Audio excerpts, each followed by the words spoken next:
Hey, what's going on everyone? Welcome to today's video. It's been a while since I've done one of these, and sadly that's because there hasn't been many updates on the car. As you can see, we're still pretty much where you saw it last, although I'm not sure if you've seen it like this in video. But not much has happened recently. All I've been doing is working on wiring, so you can see the mess I have over there and the mess I have in the engine bay. But today we're just going to give you an update on what's going on, what's going to happen going forwards, and about how long I think this is going to take because a few things changed. Also, keep in mind that it's just like spare motors everywhere, so you could see like VRs over and the 2.7 over there. I don't know what I'm doing in this garage anymore. But let's flip you guys over, give you an idea of what's going on under the hood, and yeah, go from there.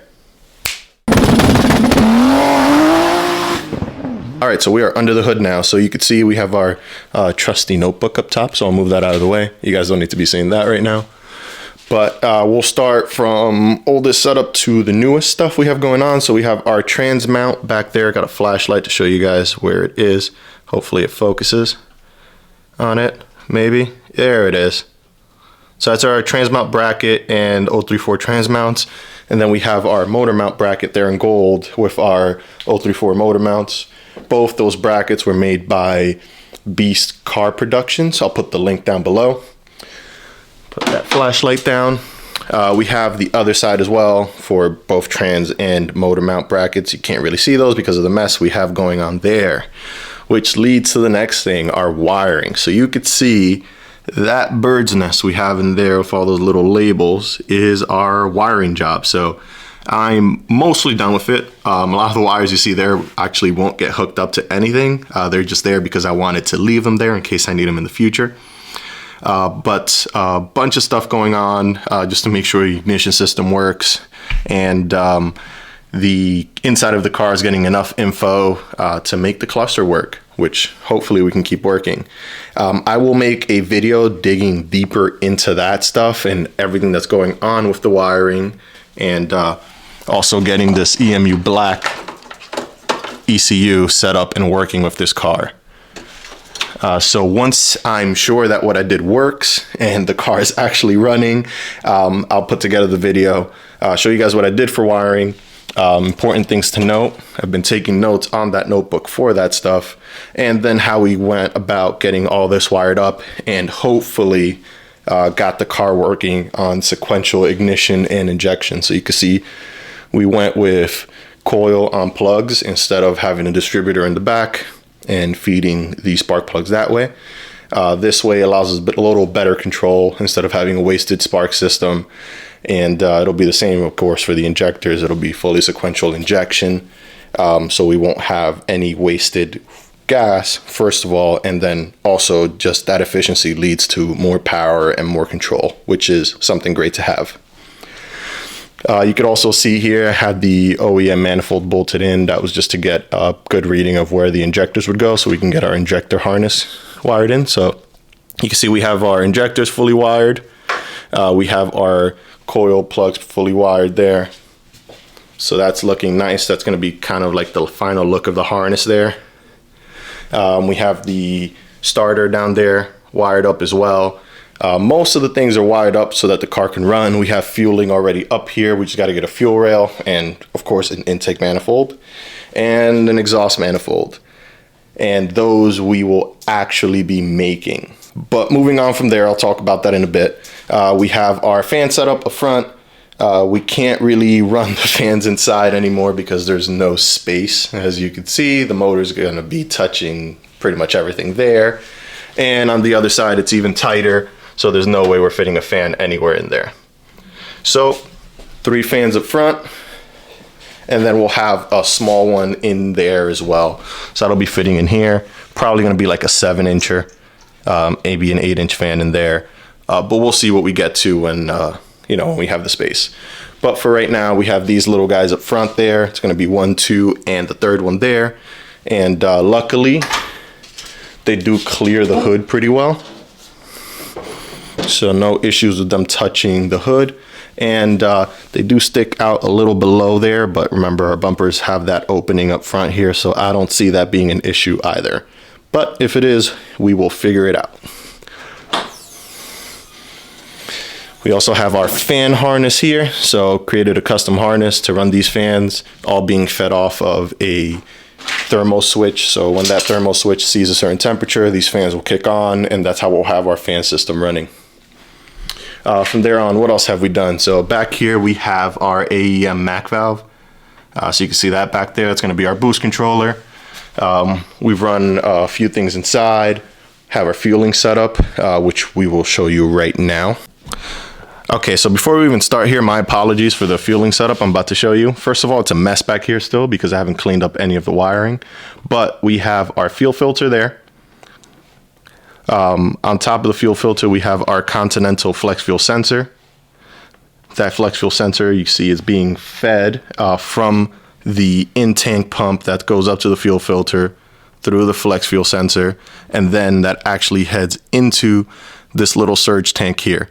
So it's a pretty small surge tank. The only reason we got it was just to simplify the fueling setup. So we have the in-tank pump, which is a Walbro 450. And then on top here, we have two 380s, which are feeding the rail.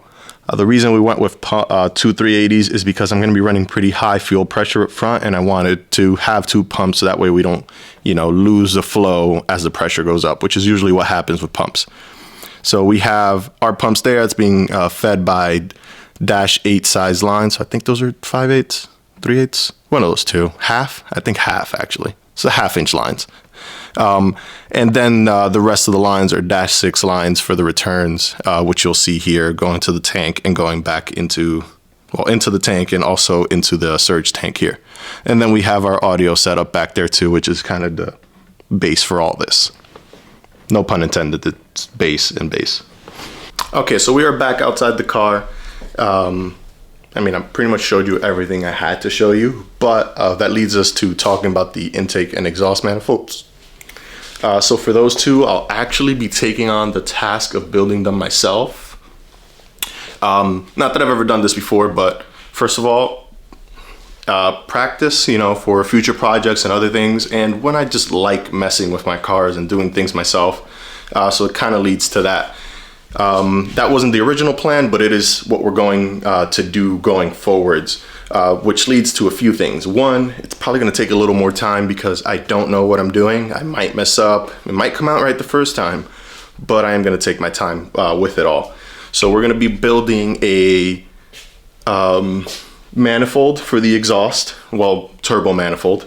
That's going to be V-band feed into the turbo, building the downpipe as well as the recirculation tube for the wastegate. I don't want to do a straight dump. I'm pretty sure I want to recirculate it back into the downpipe for sound reasons. Kind of throws me off when I hear two exhaust sounds, one up front, one in the rear. I don't know what it is. But, so we're going to be building all that. So, of course, that's all going to go there. And then for the intake manifold side, we're actually going to be rocking with the stock bottom end cast piece of the intake manifold, which is what you see right here. And then onto that, we're going to be building a plenum onto it. So you'll see most of this stuff going within the next few weeks. So it's, again, going to take a bit of time for financial reasons and also because I'm building it myself. And to get all this going, of course, we also have a welder in-house now. So we have a Prime Weld 225, I think that's the name. I think it's Prime Weld 225 TIG welder. I've been practicing, already have my gas lenses and stuff on here. So we've been doing a few aluminum, and not that you need a gas lens for aluminum, but for the stainless welds, just practicing, making sure I get things right, good penetration and all that stuff so that turbo manifold actually lasts. So I've been practicing, got all the aluminum practice welds in. The stainless stuff isn't coming out too bad. Still got a lot more practice to go, but pretty decent weld so far. Getting the hang of it. Things are getting better, and they will continue to. I hope. But yeah, that's pretty much all I had. We have our welding setup, which we're going to be using to build these intake and exhaust manifolds. Hopefully that all turns out right. Going to be having to get a few more tools, probably a horizontal bandsaw, and what else will I need? Just more stuff to make more stuff. which there's a lot of stuff in this garage already, so this is gonna be really interesting. A bunch of this stuff is gonna have to go. But that's all I had for you guys. Just want to give you a quick update. I haven't done a video in a long time. Hopefully you enjoyed this. I know it's not one of the, you know, more exciting videos I've made, but it is something. Look, some content on the car, and hopefully we can get this thing going before it gets nice out, which I'm pretty sure we will be able to. I'll catch you guys on the next one. Thank you for watching. Peace.